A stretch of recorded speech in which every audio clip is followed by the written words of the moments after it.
If you were the one who got away from a narcissist, they will forever hold a grudge against you. And they will forever try to convince themselves that you're somehow unhinged, crazy. They'll come up with 1,000 reasons why they can justify their anger towards you. And it all comes down to it comes down to two simple things, which is, first of all, they didn't manage to control you and retain control over you like they wanted and expected and needed.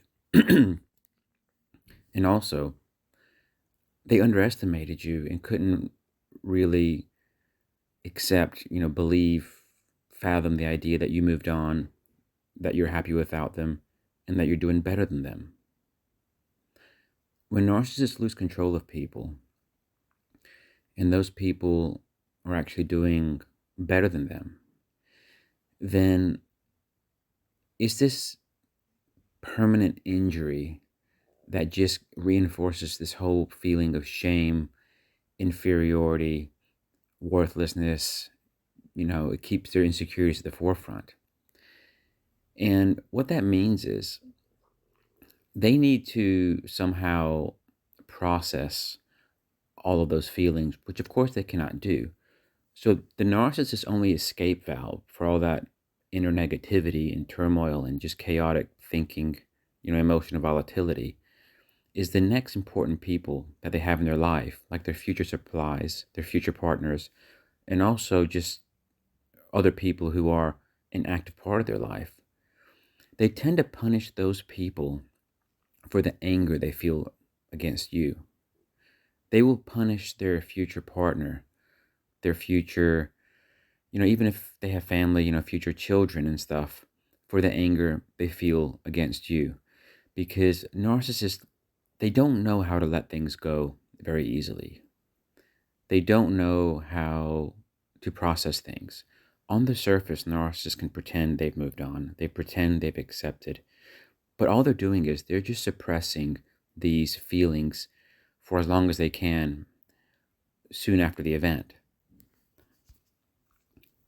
But the downside of suppression is the feelings bubble up little by little over time. It's like radioactive decay. It's very slow and steady, and it eats them up inside. That's how narcissists' feelings eat them up from the inside out. Because when something doesn't work out in their favor, and it's usually their fault, they're the ones who instigated it. They immediately they immediately suppress those feelings, go into that state of denial, and then just hope things will somehow be okay, in the hope that you'll be devastated in their absence and that you'll come back begging for them, which might make things okay.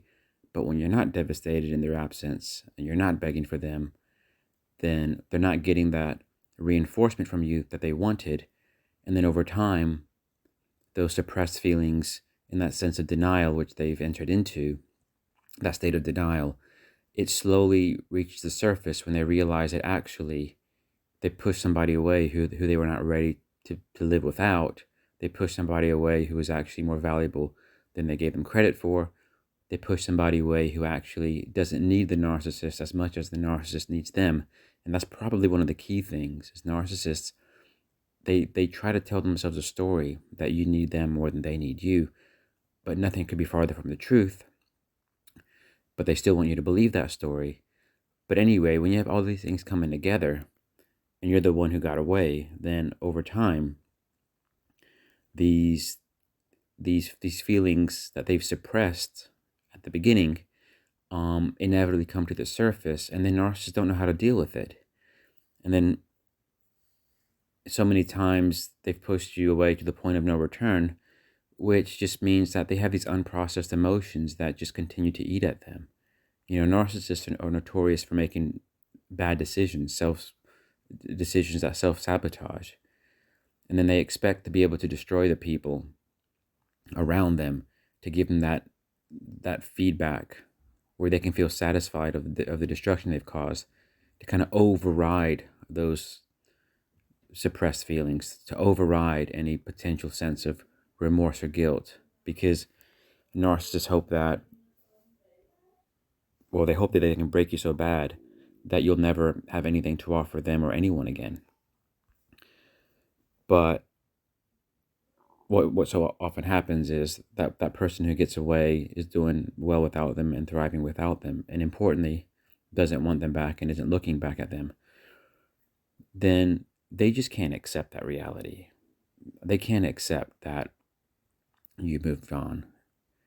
They have such a grandiose sense of self, and this applies to all narcissists, the overt, more covert, fragile, even the narcissists who come across as very fragile beings. They also have this grandiosity about them, where they think that they can do the most ludicrous things and that you'll just come back to their feet begging for them. And then when they get this wake-up call that you're not coming back, they kind of spiral into this sense of denial, trying to suppress their feelings as long as they can, but the feelings don't go away, they're just suppressed. So the feelings have to come to the surface at some point, because if they stay inside, they kind of they eat at the narcissist constantly.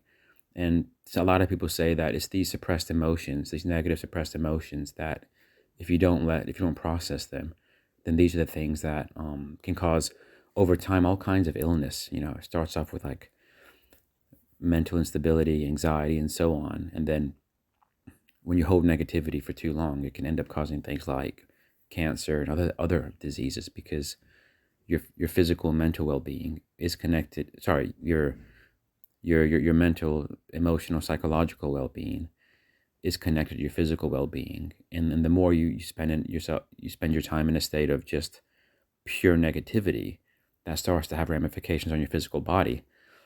So it's not healthy to keep these things suppressed forever, and it's not even possible to do that.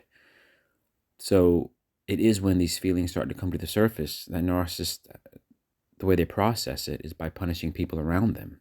And usually that comes in the form of processing their new supply, if they have one, or their new partner.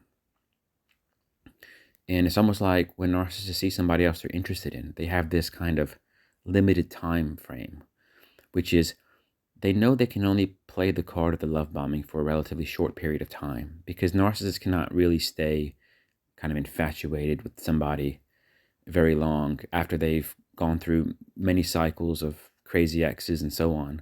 Obviously, the narcissist is the crazy one, but they label the exes as the crazy ones. They what they do is, because in the back of their mind, they know that even though they're infatuated with this person today, they know that tomorrow they're probably going to hate that person. So it's like this conscious infatuation by somebody new who they admire, but there's a subconscious knowing that they won't admire them for long, because that's what the narcissist history has taught them. But nevertheless, they have this limited time frame where they have to try to conquer this person so they can get the person hooked on them, so that they can then unleash the negative projection on that person, and hoping that that person stays around long enough to absorb at least most of the negative feelings that the narcissist is feeling at that time, most of the negativity that the narcissist is feeling at that time. And that's what they do. It's a real sick game they play. And it's not even a game, it's a way of life. It's a game in a sense that narcissists, they know at some level that they game people. They know at some level that they're always going to do this. But it's a way of life in that they know no other way. So yeah, just realize that if you're if you, if you manage to get away from the narcissist, and you're not giving them access to you, just know that they're out there trying to either destroy somebody, or they're planning their next move to find someone who can then they can put that person in that position to destroy them, just like they tried to do with you and the people before you. It's a never-ending cycle for a narcissist. It's not a fun way to live, but it's the only way they know.